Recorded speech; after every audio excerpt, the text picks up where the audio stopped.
ये आई। हाँ जी, ये जो बात आई कि किस तरह से मंडित स्वामी को कैसे समझाया जाए, बड़ा विकट प्रश्न था। क्योंकि पाया पहले बेसिक फाउंडेशन में वो अद्वैत अद्वैत अद्वैत पकड़ करके एक के सिवाय दूसरा कुछ अस्तित्व ही नहीं है। बस यहाँ उनकी पकड़ बनी रही ना, ये तकलीफ पड़ गई। और आप जानते हो अच्छी तरह से ये पकड़ ही अभिनिवेशिक भाव है, और यही मिथ्यात्व बनाती है। अरे ये बात ध्यान में, मिथ्यात्व बनाने वाला कौन है? मिथ्यात्व को बनाने के लिए अभिनिवेशिक भाव की पकड़ पहले चाहिए। पहले ज्ञान को विपरीत करो और फिर उसको पकड़ लो, ये हो गया आपका मिथ्यात्व। अब ये पकड़ छुड़ाना है वापिस, ख्याल आया? अब ये पकड़ छुड़ाने के लिए पहले उनकी कसाय की अभिनिवेशिक भाव की पकड़ है वो निकालनी है, और फिर उसके सामने उनको ये लक्ष्य ला करके सुधारनी है सब। तो पहले तो ये कराना ही पड़ेगा, नहीं तो कैसे होगा? नहीं तो नहीं होगा, ये बात इतनी सही है सर। ऐसी स्थिति में अब देखिए, कल जैसे हमने कर्म बनने की प्रक्रिया से, कर्म बनने की प्रक्रिया में आश्रव है, बंध हेतु है, बंध की प्रक्रिया है, तब जाकर कर्म बनता है।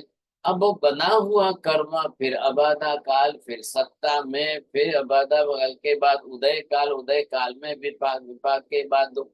अब ये सारी बातें उनको समझानी है। अब आधा चैप्टर हम दूसरे गणतंत्र आगे के विषय में भी समझने वाले हैं, इसलिए मैं यहाँ आधा छोड़ रहा हूँ। मैं तो 10 क्लास से सोचता था कब पूरा कर लूं कब पूरा करूं, लेकिन हो ही नहीं रहा था। ये 10 क्लासें तो ऐसे ही बढ़ गई हमारी। अब मैं ये सोचता हूँ चलो एक दो क्लास में बस अब पूरा करना ही है ये विषय। चलो अब एक मंडित स्वामी की शंका के दोनों भाग हैं, पहले ये भी ध्यान से समझ लीजिए। मेहता जी क्या कह रहे मंडित स्वामी? अब इनका जो मूल विषय है, शंका जो है इनकी, अब इनकी शंका दोनों तरफ है। अब एक अंश इनका क्या है? कर्म बंध होता ही नहीं है।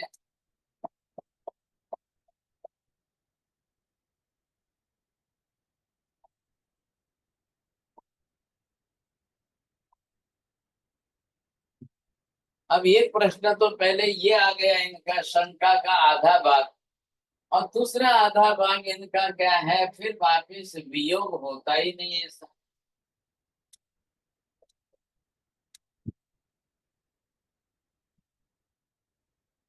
अब दोनों में से दो अंश है, पहले हमने इस पर मेहनत की है अभी तक, क्या लाया।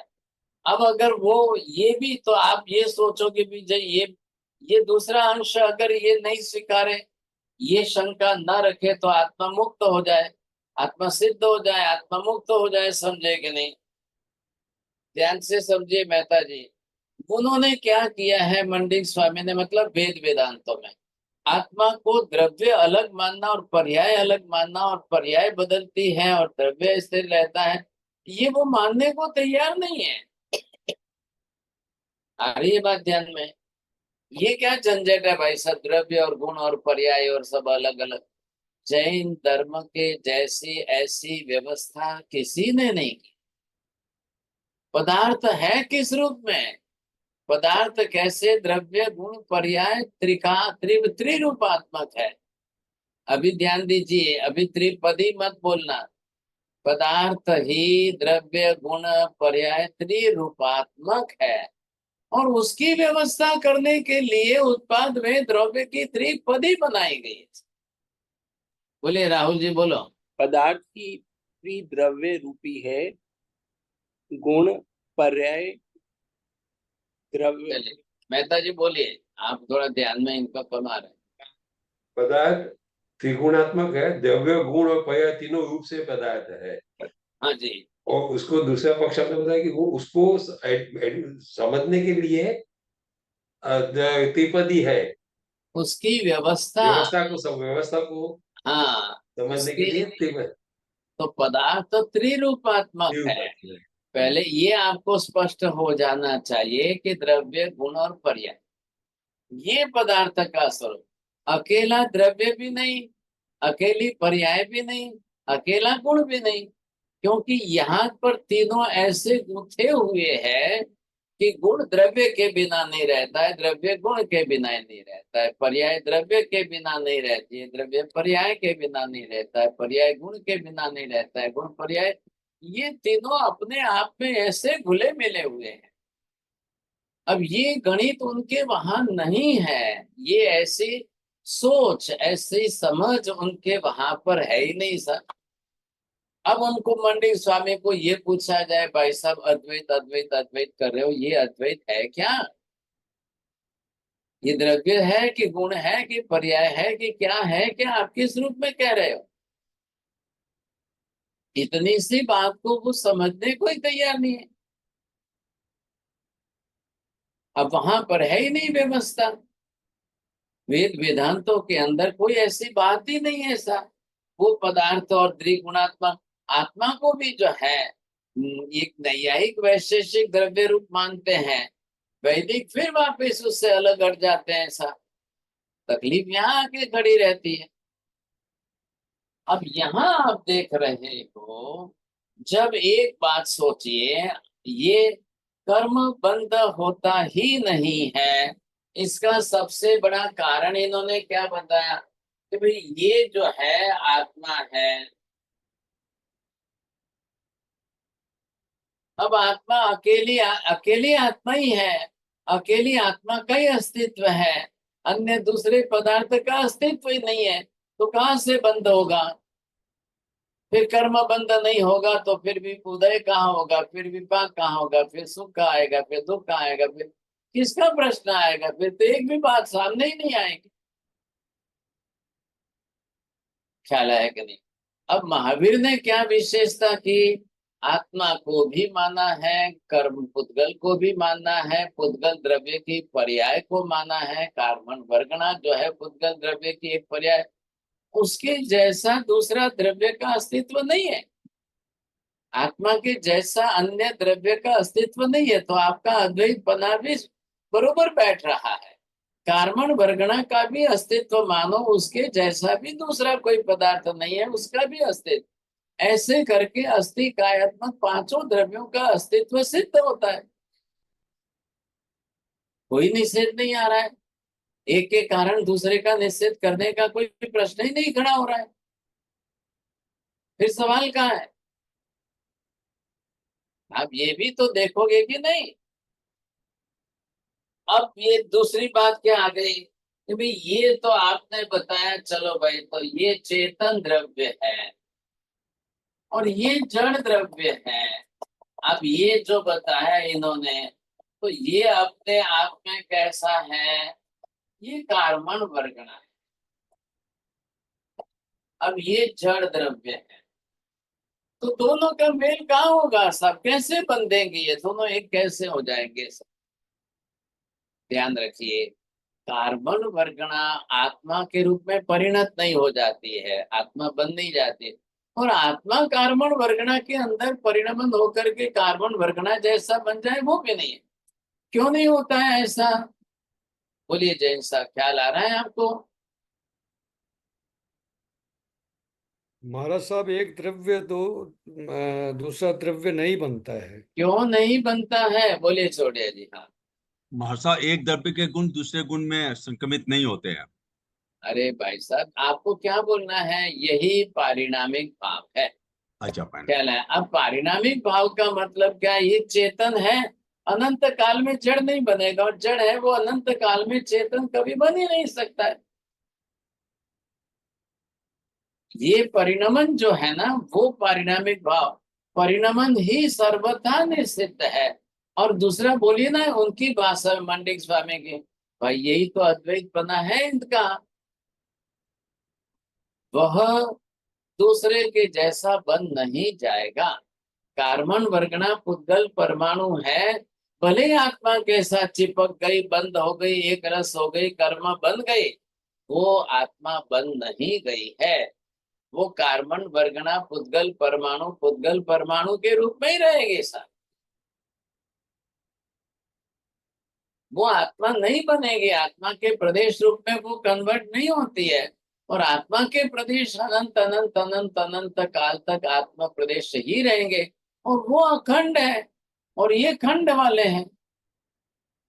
थोड़ा ध्यान दीजिए, पुद्गल द्रव्य खंड होने वाला है, मतलब पुद्गल द्रव्य के स्कंद से प्रदेश विघटित होकर के, विभाजित होकर के, स्वतंत्र होने से परमाणु बनते हैं, ये नहीं बनते हैं।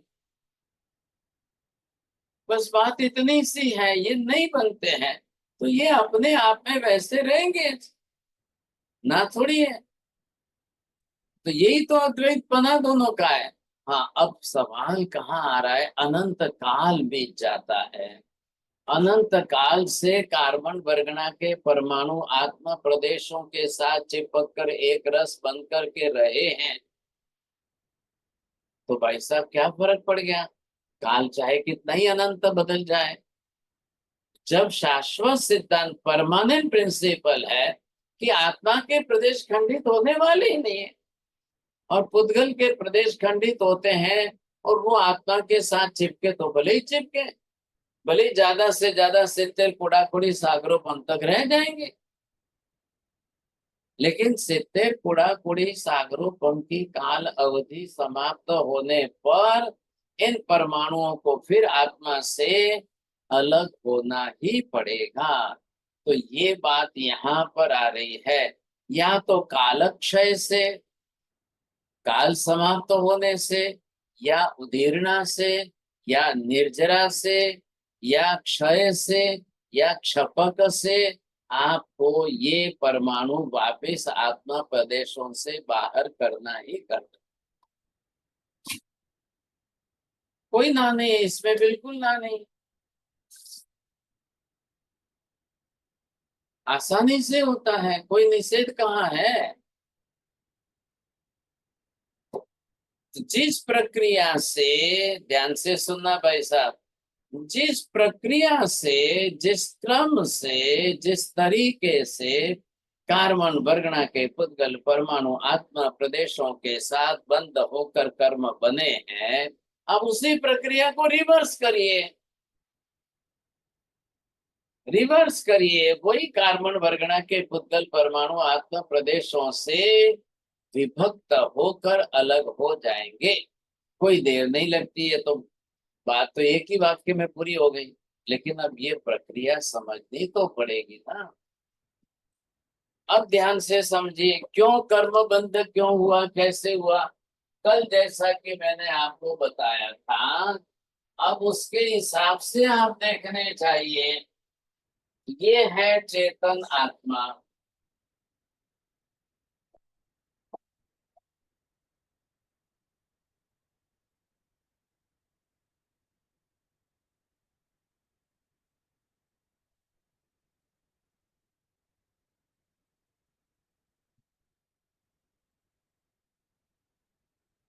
हाँ जी पढ़िए साहब, हंसाबेन बोलो। हाँ साहेब जी, आत्मा जब स्वगुणों के अनुसार वर्तन, व्यवहार या आचरण करे तो, और अच्छा, आत्मा स्वगुणों से सर्वथा विपरीत वर्तन, व्यवहार, आचरण करे तो। हाँ, अब दोनों का क्या अर्थ बैठ रहा है, बोलिए। तो ओके, पहले में कर्म की जो अनुसार आचरण करेगा तो कर्मों की निर्जरा होती है, और उसे धर्म कहते हैं, आत्मधर्म कहते हैं। और दूसरे में वो अधर्म कहते हैं, और उसमें कर्मों का बंध होता है।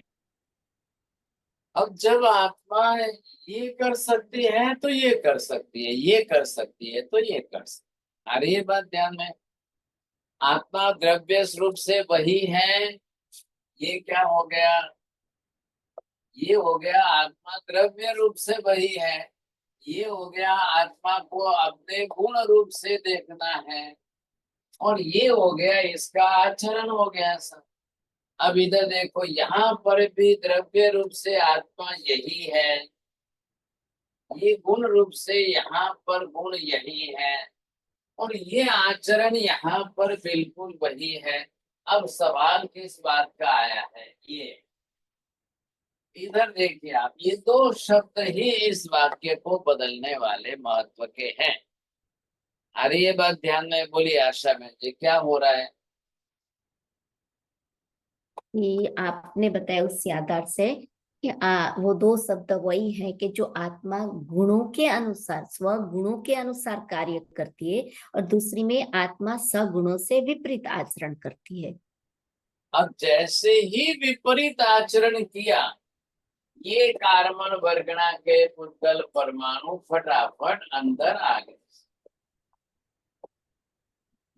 अब ये विपरीत, इधर देखिए, ये कौन करा रहा है? बोलिए, छोटे जी हैं, बैठे हैं। हाँ, हाँ मास्टर, विपरीत और का कर्म करा रहा है। मोहिनी कर्म। अब दोनों मित्र ऐसे बोलेंगे। मीना बहन जी बोलो।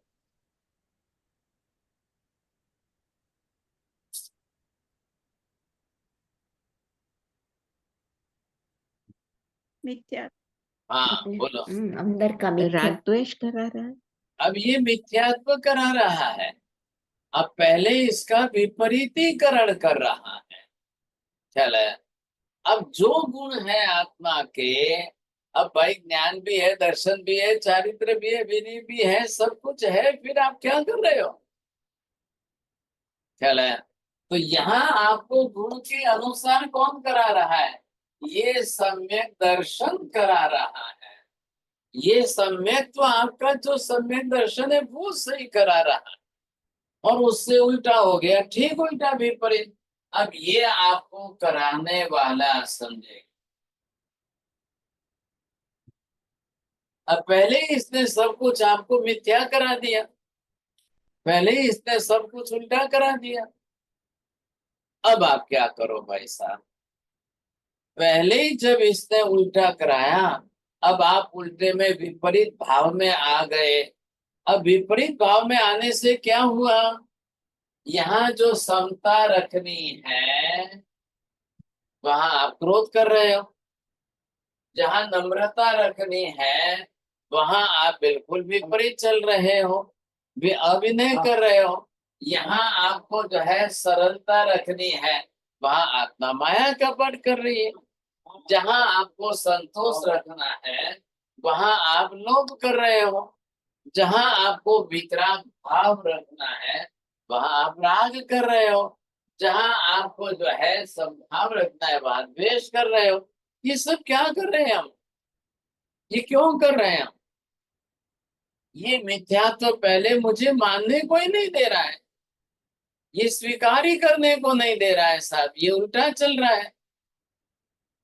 अब क्या करेंगे बताइए? जब ये हमको पहले ही उल्टा करा है तो अब फिर तो उल्टा ही होने वाला है। अब कैसे करेंगे आप? जब उल्टा ही करा रहा है तो कैसे करेंगे? तो ये स्थिति हमें पहले समझनी चाहिए, ये हमें ख्याल आना चाहिए, समझे कि नहीं? ऐसा उल्टा नहीं करना है। तो अब दोनों बात एक ही बात में बात समझ में आ रही है कि यहाँ पर जो आत्मा पहले तो मिथ्यात्व आत्मा को मानने ही नहीं देगा, आत्मा को जानने ही नहीं देगा, समझने ही नहीं देगा, आचरण करने ही नहीं देगा, ये अपनी तरह से तैयार बैठ। अब ये क्यों कर रहा है? तो इसका भी तो पहले कर्म बना हुआ है ना, इसका भी अपना पहले कर्म बना हुआ है। अब ये सारा क्या हुआ है? अब दोनों ही एक रूप में एक साथ में आ रहे हैं। ख्याल है? अब इसके ऊपर ये कर्म आया, ये कर्म आया, ये कर्म आया। अब इसके कारण ये सब विपरीत भाव में ऑलरेडी आ चुके हैं,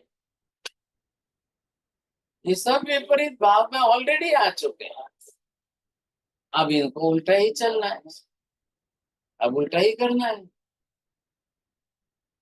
अब बताइए क्या करेंगे? जब उल्टा ही चलना है, उल्टा ही करना है, तो क्या करना है, कैसे करना?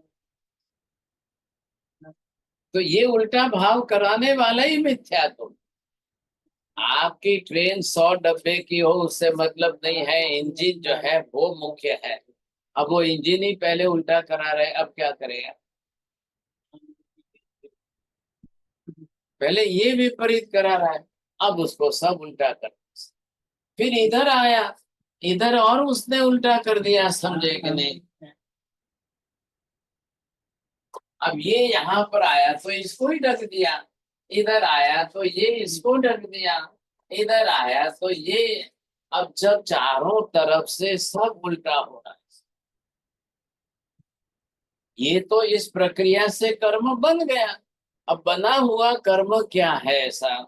आपने देखा समुद्र में पानी है, सूर्य की किरणें पड़ रही है, सूर्य का तेज प्रकाश, उसमें उष्णता है, वो पानी को भाप बनाकर उड़ा रहा है, वो आकाश में जाकर के छोटे छोटे बादल के रूप में, और फिर वो हवा के जोर में सब आकर इकट्ठे हो रहे हैं। तो वही पानी जो बाष्पीभवन हुआ है वो बादलों में जमा है कि नहीं? क्या हुआ है? समुद्र के पानी के पर्याय का परिवर्तन। अब वहां जो वो पर्याय के रूप में जिस तरह से आया, अब वही वापिस इकट्ठा होकर रहा। अब पानी औदारिक वर्गणा के पुद्गल परमाणुओं का बना हुआ शरीर है, तो भार वजन तो रहेगा कि नहीं?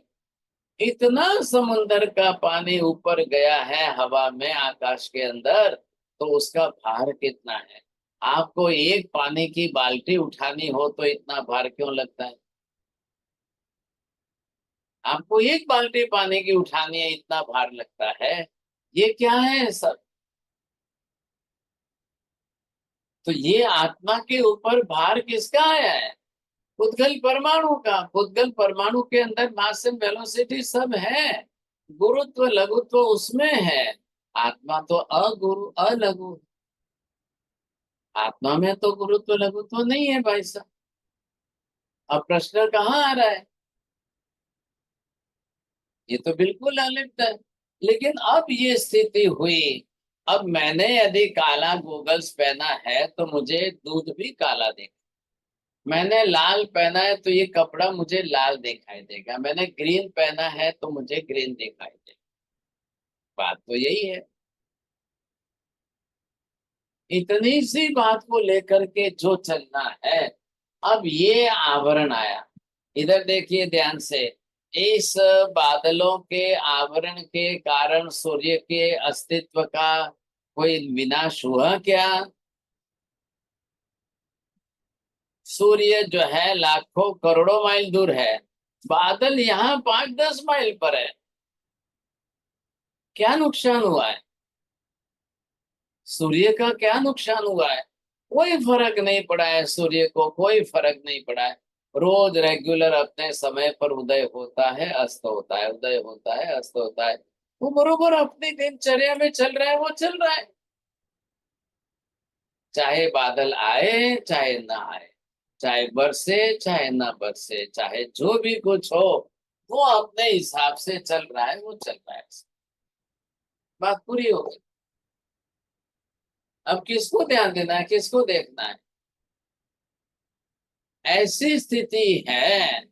अब इस स्थिति के अंदर ये जिस तरह से बने बनाए बादल है, ये आत्मा के ऊपर बस फर्क क्या है कि आकाश में जो बादल बने हुए हैं वो किसी के साथ चिपक नहीं रहे सा, इसीलिए वो हवा के साथ में उड़ते जा रहे हैं, चलते जा रहे हैं। और यहाँ क्या है, बंध संबंध होकर के कार्बन वर्गना के पुद्गल परमाणु आत्मा प्रदेशों के साथ ऐसे बनते हैं, ऐसे बनते हैं, इतने ज्यादा भारी बनते हैं, तब जाकर वो कर्म बने। मतलब परमाणु कार्बन वर्गना के परमाणुओं का अब पर्यायांतर हो चुका है। ध्यान रखिए, अब आप कार्बन वर्गना नहीं कहोगे, अब आप कर्म की संज्ञा ही दोगे। आ रही है बात ध्यान में? बोलिए राहुल जी। अब कार्बन वर्गना के पुद्गल नहीं कहेंगे, अब हम कर्म ही कहेंगे। अब आप गेहूं का आटा बोलोगे कि हलवा बोलोगे? अब आप दूध बोलोगे कि पेड़ा, बर्फी पेड़ा बोलोगे? क्या बोलेंगे आप? संज्ञा बदल गई। क्यों बदल गए? बदलने की प्रक्रिया हो इसलिए बदली है। अब इतनी लंबी चौड़ी प्रक्रिया हो गई तो बनेगी कि नहीं बनेगी? संज्ञा बन जाएगी। अब कहाँ प्रश्न खड़ा हो रहा है? इसलिए पहले यहाँ पर देखो, सूर्य के, हाँ वहां एग्जाम्पल हम लेते हैं, लेकिन एग्जाम्पल 100% जैसा तो नहीं है ना। एग्जाम्पल के अंदर अपने परसेंटेज जरूर ख्याल आया ना, एग्जाम्पल के अंदर तो परसेंटेज आएंगे। तो यहाँ पर जो है कर्म के कार्मण वर्गणा के पुद्गल परमाणु भी अब कर्म के रूप में बन गए। समुन्द्र का पानी बाष्पीभवन होकर बादल के रूप में आ गया। लेकिन यहाँ पर जैसे समुन्द्र का पानी है, वैसा ही पानी वापिस उन बादलों के अंदर, बाष्पीभवन के अंदर पूरा है। तभी तो वो गिरते ही वापिस पानी के रूप में ही गिरता है। बादल बादल के रूप में नहीं गिर रहे हैं, पानी गिर रहा है। यहाँ क्या है? कार्बन वर्गणा के पुद्गल परमाणु और वो आत्मा प्रदेशों के साथ बंद होकर, एक रस होकर बंद हुए, इसलिए कर्म बने। यदि आत्मा प्रदेशों के साथ एक रस होकर बंद नहीं होता तो कर्म नहीं बनते। बोलो मीना बहन जी, बोलिए।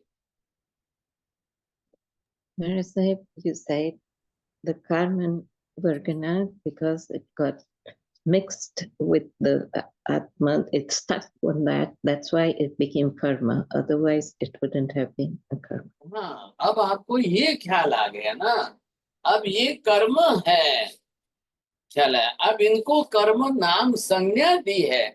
क्यों दी है भाई? गेहूं के आटे से हलवा बनाए, गेहूं के आटे से रोटी बोलिए तो गेहूं की रोटी बोलिए, ये ज्वारी की रोटी है, ये बाजरा की रोटी है, मक्का की रोटी है, ये अलग अलग संज्ञा। तो ये कार्बन वर्गणा से बने हैं, और कर्म के बनने के कारण उनका नाम भी कार्बन वर्गणा रखा गया।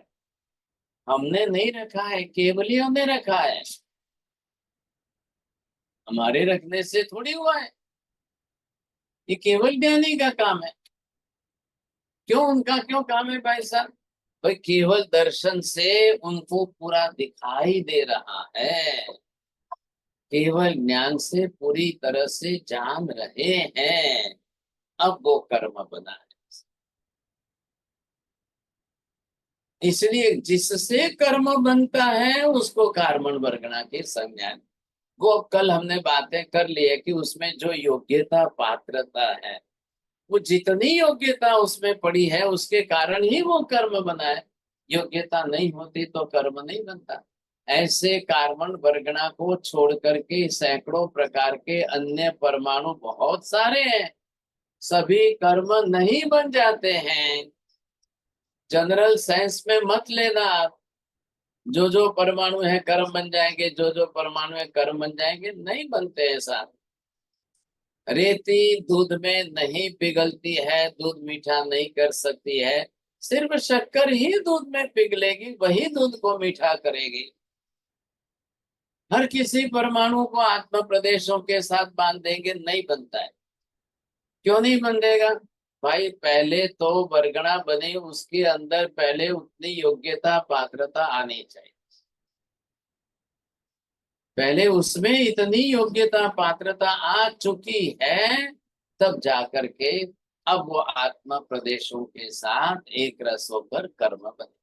अब एक तरफ तो उसकी कार्बन वर्गणा में योग्यता आ गई, इधर आत्मा में योग्यता है कि वो उसको आत्मा प्रदेशों के साथ बांध कर एक रस करके कर्म बना सकती है, वो उसकी पात्र योग्यता है। दोनों तरफ से बात बैठ गई कि नहीं बैठ गई? तो वो हमने कल सब बात बहुत अच्छी तरह से विचार कर लिया है। अब कर्म बन गया है, ख्याल आया? अब भले ही वो कर्म हजारों लाखों करोड़ों अरबों खरबों वर्षों तक रहे, कोड़ा कोड़ी सागरों पमों तक आत्मा प्रदेशों के साथ एक रस होकर के बना रहे, अब उसकी ताकत नहीं है कि एक आत्मा के प्रदेश को भी वो बदल सके। कर्म की सिर्फ ताकत क्या है, कितनी है? बोलिए जितेंद्र जी, छल्लानी जी। हाँ,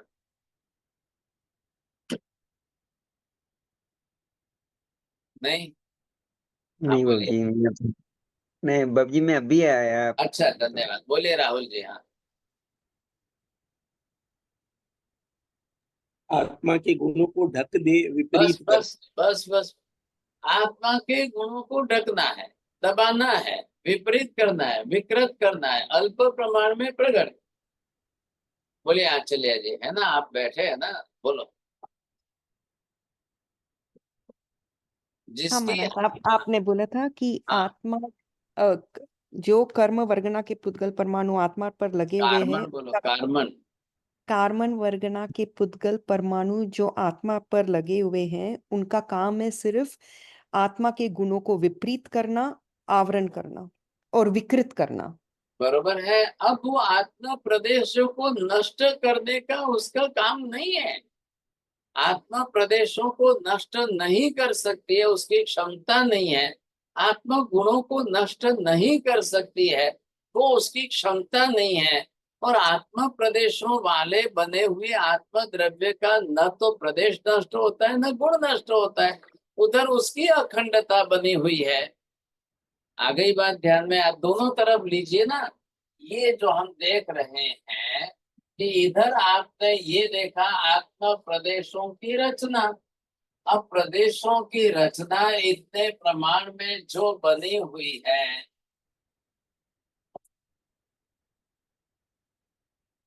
अब ये कैसी है रचना? ये अपने आप में अखंड है। प्रदेश रचना अखंड है और गुणों का अस्तित्व त्रिकाल नित्य शाश्वत है। यही गुण इन्हीं प्रदेशों के साथ रहेंगे। प्रदेश तो आपने देखा आकाश के भी प्रदेश है, प्रदेश तो आपने देखा धर्मास्तिकाय के भी प्रदेश है, प्रदेश तो अधर्म, उससे मतलब नहीं है। वो भी नियम है वापिस। एक द्रव्य के गुण दूसरे गुण में संक्रमित नहीं होते, इधर के गुण उधर नहीं जाएंगे, इस द्रव्य के गुण उस द्रव्य में नहीं जाएंगे, ऐसा। लेकिन गुण कदापि नष्ट होते ही नहीं है। गुण भी त्रिकाल नित्य शाश्वत ही है। अनंत काल में भी द्रव्य कभी गुण रहित नहीं हुआ और अनंत काल में गुण कभी द्रव्य रहित नहीं हुआ। बोलिए विपुल जी, आप तो आज बैठे हैं, धन्यवाद। हमारा सर बता रहे हैं कि एक भी गुण अलग नहीं हुआ है और ना ही एक भी गुण अरे विपरीत हुआ आप है। भी शब्द शब्द आपके मत डालो बीच में भाई साहब। बोलिए जैन साहब। आत्मा का एक भी गुण नष्ट नहीं हुआ है, आत्मा गुण रहित कभी नहीं हुई है। वैसे ही 22 वैसे वर्षा। ही वैसे ही अ, वैसे ही अरे भगवान भगवान, ऐसे क्या करते हो आप? बोलिए।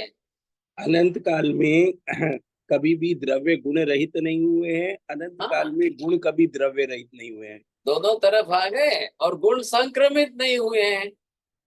एक द्रव्य के गुण दूसरे गुण में संक्रमित नहीं। वो जो शाश्वतता है, ये त्रैकालिक नित्यता जो है ना, ये उसके पारिणामिक भाव के कारण। तभी तो इस द्रव्य की द्रव्य स्वरूप में इतनी बड़ी विशेषता है। आप ये समझिए मेहता जी, आपको आश्चर्य होगा कि किसी ने इस प्रकार की विशेषता भी नहीं बनाई, व्यवस्था भी नहीं स्वीकारी, जब मूल में ही कमी कहाँ रही, मूलभूत पदार्थ के ओरिजिनल स्वरूप को किसी ने स्पष्ट नहीं किया। इधर क्या हुआ, बुद्ध दर्शन ने तो बस अनित्यम कह करके छोड़ दिया, अनित्यम कह दिया, शून्यम कह दिया, अनंतम कह दिया, कह करके छोड़ दिया।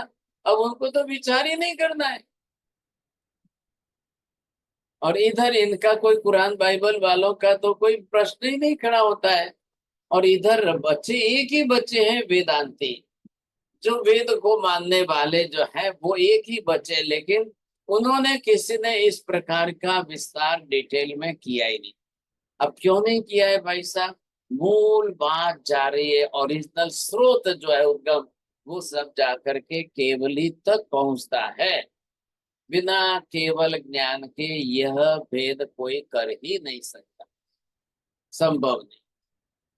कितना काल बीत गया है, कितना कितना काल बीत गया है। आदिनाथ भगवान ने बताया, और आदिनाथ भगवान के पश्चात से आज दिन तक एक कोड़ा कोड़ी सागरोपम का काल बीता है, असंख्य वर्षों का काल बीता है। भाई असंख्य वर्षों में उनके वहां भी तो बहुत भगवान हुए, लेकिन बिना केवल ज्ञान के ये सत्य बतावे कौन? कौन बताएगा ये सत्य? संभव नहीं है, कोई नहीं बता सकता है। हमें तो रोज उपकार मानना है सर्वज्ञ भगवान का। हे महावीर स्वामी भगवान, आपने केवल ज्ञान प्राप्त करके हमको इतना अंतिम सत्य बताया, बस इसी में आपका अनंत गुना उपकार है। मैं आपका उपकार हमेशा के लिए मानूंगा, ये विशेषता है। आज हमको यदि केवल ज्ञानी का ये सिद्धांत सत्य, अंतिम सत्यात्मक नहीं मिला होता तो हम भी उनके जैसी बात करते रहते। और मिला है तो पढ़ने वाले कितने हैं, मिला है तो इसको सीखने समझने वाले कितने हैं, मिला है तो इस तत्व को जानने वाले कितने हैं, ये बड़ा प्रश्न आ रहा है। सबसे बड़ी चिंता तो इस विषय की है, कोई तैयारी नहीं है। बात ये हो रही है ना, यहाँ पर हमें पूरी मेहनत करनी है, पूरा परिश्रम पुरुषार्थ करके बस इस सत्य तत्व को आप जानकारी में लो, ज्ञान में प्राप्त कर लो, समझ लो, फिर दृढ़ता से उसकी निष्ठा बना लो, ये हमारा सम्यक दर्शन हो जाए। मैं तो भाई साहब इसी उद्देश्य से पुरुषार्थ कर रहा हूँ, मेरा तो कोई दूसरा उद्देश्य ही। अब यहाँ पर ये आत्म द्रव्य, द्रव्य की द्रव्य स्वरूप में विशेषता, गुण की गुण स्वरूप में विशेषता, और द्रव्य और गुण का अविनाभाव जो संबंध है, ये विशिष्ट आधारादे भाव संबंध है। इसलिए अनंत अनंत अनंत काल संसार में कर्म सहित पर्याय में बीतने के बावजूद भी इन अनंत काल में एक भी कर्म ने या अनंत सब कर्मों ने मिलकर भी आत्मा के एक प्रदेश को भी नष्ट नहीं किया। आत्मा के एक प्रदेश में जितने गुण हैं उन गुणों को भी नष्ट नहीं किया। आत्मा के अनंत नहीं एक भी गुण को समूल संपूर्ण सर्वथा नष्ट किया ही नहीं है, और कभी कर ही नहीं सके। जब बीते अनंत अनंत अनंत भूतकाल में नहीं किया तो भविष्य के अनंत काल में कभी कर ही नहीं सकते हैं। अब ये जब ज्ञान आपको प्राप्त हो रहा है, अब इसी को ध्यान करने में उपयोग में ले लो भाई साहब, बहुत बड़ा काम हो जाएगा। मैं आत्मा स्वरूप में ऐसा हूँ, ऐसा मेरे आत्मा गुण इस प्रकार के ऐसे ऐसे हैं, ये आप इतनी सी बात को अंदर पकड़ लो और फिर अनुभव कर लो अंदर से। फिर मुझे इन कर्मों का कोई डर नहीं है, कर्मों का कोई डर नहीं, भय नहीं है। अब मेरे पास आत्मा के स्वयं के अपने गुण हैं। मैं जब इन गुणों से विपरीत चला, विपरीत माना, विपरीत आचरण किया, वर्तन किया, व्यवहार किया, तो स्वाभाविक है कि ये कार्बन वर्गणा ये मेरे आत्मा प्रदेशों पर आकर के चिपकेगी, बंधेगी साहब। वो खुद ने, उसने कार्बन वर्गणा ने खुद ने होकर मुझे नहीं बांधा है, मैंने चलाकर गुण से विपरीत आचरण करके मैंने बांधा है, मेरी आत्मा ने बांधा है उसको। हो गया, ये विशेषता है। अब आप ध्यान में लो, अब जब मैं करता हूं, मैं बांध सकता हूं, तो मैं इसको छोड़ सकता हूं कि नहीं? मैं जब पकड़ सकता हूं, मैं ले सकता हूं, मैं एक रस करके बांध सकता हूं, तो मैं इनको बाहर फेंक सकता हूं कि नहीं? है तो कार्बन वर्गणा के पुद्गल परमाणु ही तो है कौन सी बड़ी बात है कि मैं इनका वियोग क्यों नहीं कर सकता हूं? उसके पहले सबसे पहला काम मुझे क्या करना होगा? ये जो मैंने विपरीत बुद्धि की और गुण से विपरीत आचरण किया, पहले मुझे उसको सम्यक करना पड़ेगा। पहले मुझे ये मिथ्यात्व बाहर निकालना पड़ेगा, दूर हटाना पड़ेगा, और आत्मा को अंदर से सत्य दृष्टि, सम्यक दृष्टि देनी पड़ेगी। मुझे सम्यक ज्ञान लाना पड़ेगा, सम्यक दर्शन लाना पड़ेगा, तब जाकर के मेरा आचरण सम्यक होगा, नहीं तो नहीं होगा। तो यहाँ पर ये जो विशेषता है, बस इतना है। इधर देख लो, द्रव्य वही है, गुण वही है, वर्तन व्यवहार आचरण वही है, इसमें भी द्रव्य वही है, गुण वही है, वर्तन सिर्फ आपको सीधे से विपरीत से सीधा करना है, उल्टे से सुलटा करना।